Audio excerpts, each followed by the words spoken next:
Arsenal fans, gather around. We need to have a serious conversation. We need to have a very serious conversation. From the first half, our two center backs in this game are not built for one-on-one man marking. They are not built for that. How many times did Villa have to prove that to us? Oli Watkins was getting the better of us. Our defensive line, where was Zubimendi this whole game? Where was he? Where was Zubimendi this whole game? Where was Zubimendi? I couldn't see Zubimendi. I couldn't see Zubimendi doing any interception that was crucial, that needed to be done. I saw Declan Rice over and over and over and over again. What is happening? I've seen this before. I've seen we having a chance at a title. Because we had 8 points lead and we let Aston Villa, Williams to Aston Villa, Williams to Woodju Southampton also. What is happening? We are getting our chances. We're getting shot on target. We're just being so wasteful. So wasteful. Saka played well, but Saka has been very selfish. I'll keep on saying this and this again. I keep on repeating it again every week. Saka has become very selfish. Balls that he could lay to a player to score, he doesn't. He wants to take his own shot. When his player makes an error, then he's like he's pissed and then he lets go of everything. What is happening? He doesn't track back anymore. When you look at that, is our right wing. Initially it was Roger. He was using Ben White left and right. Where was Saka helping? Where was Bukayo Saka? Where was he? This is a game that we needed players that are quick on the ball, players that can bet into the box. This is not a game that you start easy on the wings. This is not it. Our whole defense line has been exposed throughout the first half because Zubimendi was nowhere to be found. Yes, the goal came. Hincapie made a mistake. But how many times are we going to let Hincapie go one-on-one with the striker? A striker that is also strong. How many times does that have to happen? Where has Zubimendi been this whole game? Listen, this loss is one of the most heartbreaking losses of all time. I would have taken a draw. I'll take it that we didn't have our best defense on the field. I'll take it like that. I'll take it that the midfield today has been very wasteful. Mikel Merino, very clumsy. Today, very clumsy. Is it? Slipping from the beginning. Slipping. There was no perfect chance that this guy created that I saw. His position is never the left wing. The left wing is never going to work for Eberici, is it? How many times do we have to repeat that? How many times? This is so sickening. When we changed the game in the second half, when we got the equalizer, what happened? We took off the brakes. We started defending again. We played good the first 5-6 minutes of the second half, and that was it. We started defending. No carefully planned attack. We get the ball. And we try to find out is the next player up front, and we go wrong, which we know we can't. Gyökeres came in. There was a big difference when he was up front. We just had to get the ball to him. No one was getting the ball to him. You get the ball to Odegaard wants to go to Saka. You give the ball to Odegaard wants to go to Saka. No one looking out for Victor Gyökeres. At the end of the day, you Arsenal fans and opposing fans will come on saying that Gyökeres is not scoring goals. What was the chance that was created for him? The goal that came, it was because of Gyökeres. He dragged their defense, a whole 3-man defense. He dragged it in order to create that space for Trossard after the save from Martinez. How many times does this have to happen? We need to find Victor Gyökeres. We need to find him. We need to find that player because he is strong. He's got his foot right on target. Why are we not feeding him? Come on, man. This is so sickening, man. This is just fucking annoying.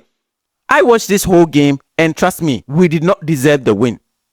We did not deserve, especially after the 70th minute, we deserve to lose because we gave chance over and over and over and over away to this team. We gave them chances upon chances. There was at no point that I felt that, oh, we're going to create something. Oh, we're going to create. I knew a goal was going to come. I knew the way we're giving out. They should have been leading by 3 goals. Look at the ball Calaferi gave away. Declan Rice blocking and blocking and blocking. What the heck, man? What are we going to do when Declan Rice is out? If Declan Rice goes on injury, we saw him holding his calf last week. What are we going to do when he's out. Who is going to provide that cover? Because listen, Zubimendi was non-existent in this game. Zubimendi, I prefer that Zubimendi would have been taken off for Mikel Merino to come back to the midfield, because all the game, all the time that was on the field, he was in the midfield. I didn't experience his presence up front. He was in the midfield. So Zubimendi out, Declan Rice back there, and Mikel Merino ran the 8. What happened to that change? Come on, Arteta, come on. You made a very good sub in the second half.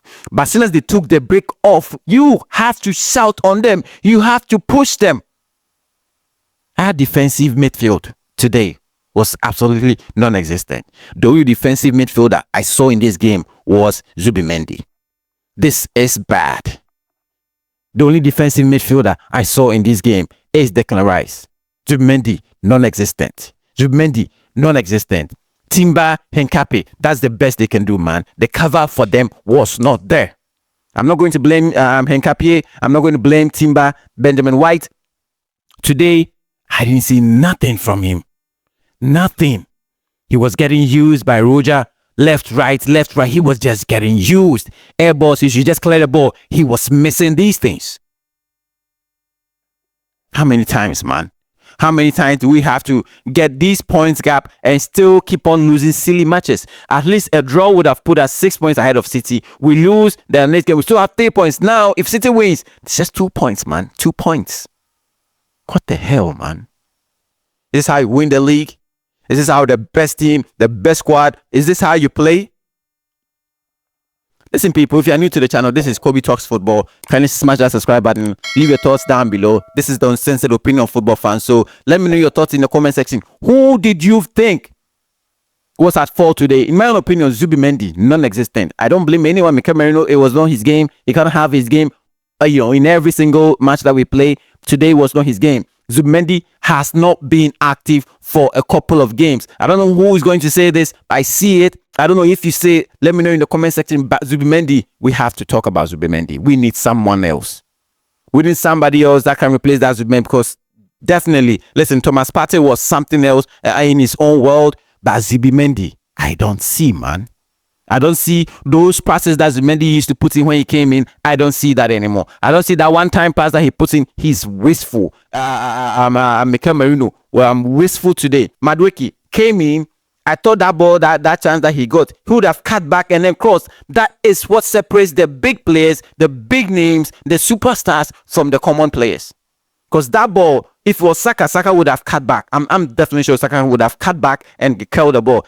You got that ball, the goal kick, and that also led to that goal. But all the same, I feel that when Saka is being selfish, the manager has to tell him he's not bigger than the club.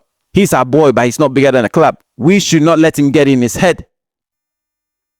Because when you get the ball, you pass the freaking ball and you run. If you are one-on-one with your player, you run at him and dribble him.